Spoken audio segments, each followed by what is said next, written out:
ByteDance is not owned or controlled by the Chinese government. It's a private company. 60% of the company is owned by global institutional investors.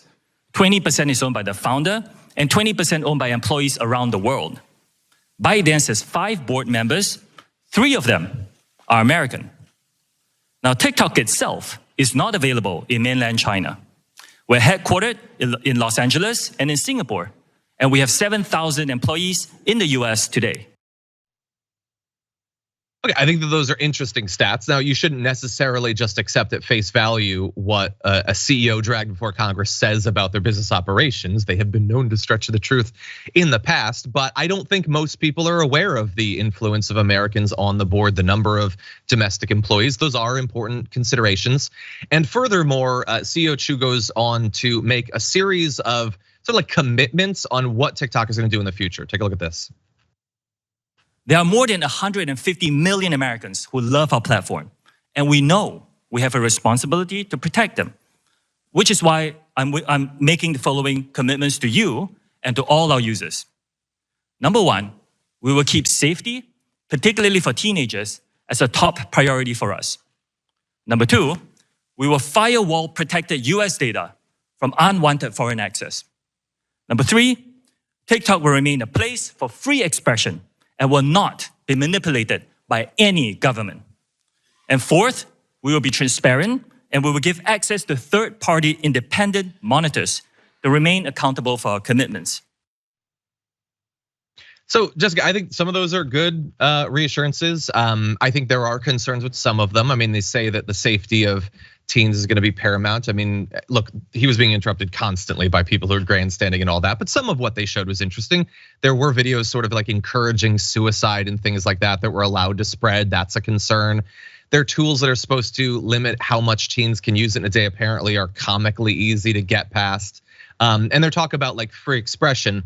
I think that moderation is important and it's up to the company to do it, but they're all also pretty restrictive in what you're allowed to talk about on there. It may not be the Chinese government that's determining what you can or cannot, but there's been a lot of topics that we are freely able to talk about on YouTube or on Facebook that those videos immediately get us flagged on TikTok. So there are still concerns, but what do you think about what he had to say?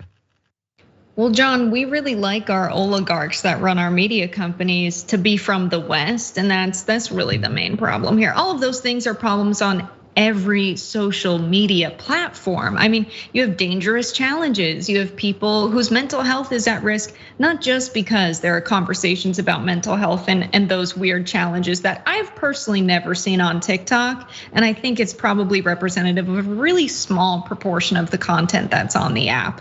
And the way the hearing is going is these Congress people are like, hey, you shut up when I'm asking you questions. Like, there's no room for answers to be given or any explanation. It's just a lot of like, hey, you know what? Even though you're a billionaire CEO that's currently based in the United States and you run this corporation that's profitable off of advertising, my question is, are you a communist?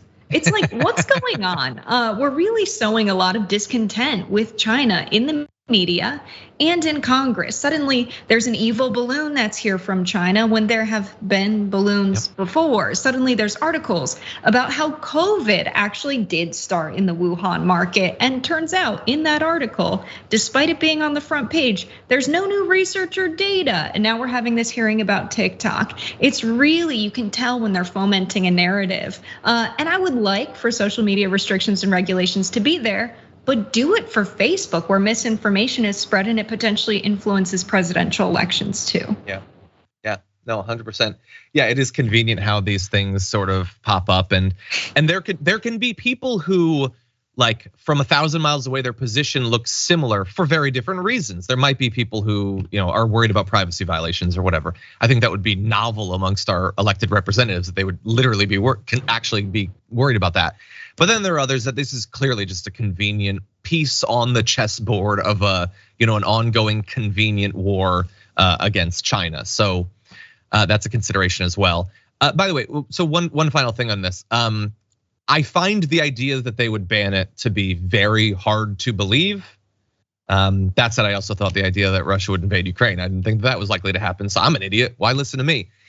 If it does happen, I agree with you that I think there's going to be lingering strike back against whoever participated in this from younger people. But how easy do you think, and how quick do you think it'll be for it to be replaced by something comparable, if that happens? Yeah, hopefully very fast, because all of these folks who are running TikTok are based in the United States, according to his testimony. So you have people with access to the code, with the programming. You can easily make a new app with the same functionalities. So I think very soon, to be honest, after it's banned.